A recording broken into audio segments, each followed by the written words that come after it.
এই তোমার জন্য ট্রিট।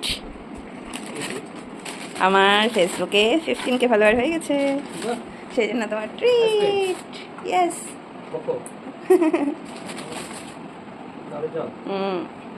চলো আইসক্রিমটা ট্রাই করে দেখি। এই আইসক্রিমটা খাওয়ার ইচ্ছে ছিল অনেকদিন থেকে, কিন্তু মালদাতে ব্লিঙ্কিটে আনঅ্যাভেলেবেল ছিল, আজকে পেয়ে গেছি তাই ট্রিটও দিয়ে দিলাম। চলো ট্রাই করি।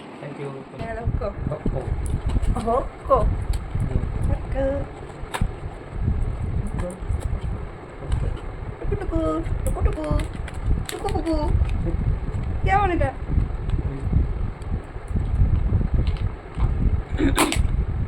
এ ভেঙে দিল, যা ভেঙে দিল। এই যা কি করছে? এই আমি খুলতে পারছি না, খুলতে পারছি না, ভাঙবে না কিন্তু বলে দিলাম। এ যা খুললে পুরো ক্রিমটা টপে দিয়েছিল, টপের ক্রিমে খুলে যাচ্ছে। ভালো কর্নেটও একটু স্টাইল করছে বেশি। হ্যাঁ এটা নিচে নিয়ে নি, এটা করবে না। এটার মধ্যে করবে যেমন রিভিউ ভালো, নাইস, নেওয়া যাবে। হ্যাঁ যা